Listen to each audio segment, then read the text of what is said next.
चिखली शहर आणि चिखली तालुक्यामध्ये जेवढे पेट्रोल पंप धारक आहेत, मालक आहेत, त्यांची बैठक आणि सोबत प्रशासकीय अधिकाऱ्यांची बैठक घेण्यात आली आणि या बैठकीमध्ये नेमक्या अडचणी काय आहेत त्या अडचणी त्या ठिकाणी जाणून घेण्यात आल्या। स्वतः पेट्रोल पंप धारकांनी त्या ठिकाणी काही जो काळा बाजार चालू आहे डिझेलमध्ये आणि पेट्रोलमध्ये त्या संदर्भात त्यांनी वाच्यता केली। येणाऱ्या काळामध्ये प्रशासनाकडनं फिरतं पथक आपण केलेलं आहे। ज्या ज्या ठिकाणी साठवणूक करून इलिगल किंवा अवैध विक्री पेट्रोल आणि डिझेलची चालू आहे त्या ठिकाणी 100% कारवाई हे प्रशासन करणार आहे।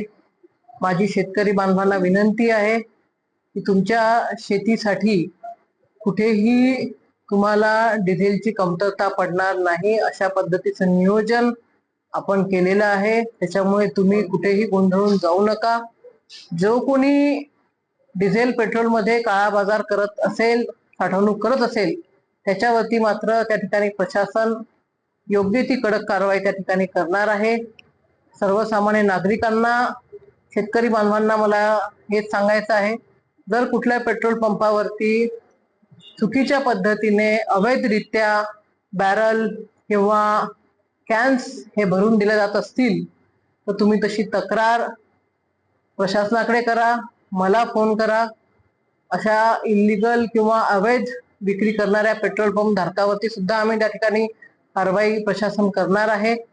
या सगळ्यामध्ये आमचं पहिलं प्राधान्य हे ॲम्ब्युलन्स, डॉक्टर्सला त्या ठिकाणी जे डिझेल लागतं ICU साठी किंवा त्यांच्या अजून कुठल्या ऑपरेशनल मेथडसाठी ते, आणि शेतकरी यांना आपण प्राधान्य त्या ठिकाणी देणार आहोत।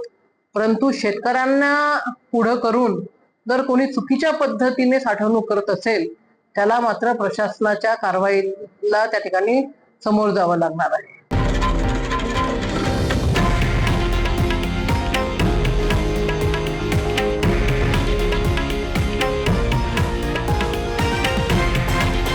हे आहे देशातील नंबर 1 न्यूज नेटवर्क आणि आपण पाहत आहात TV9 मराठी, एकमेव।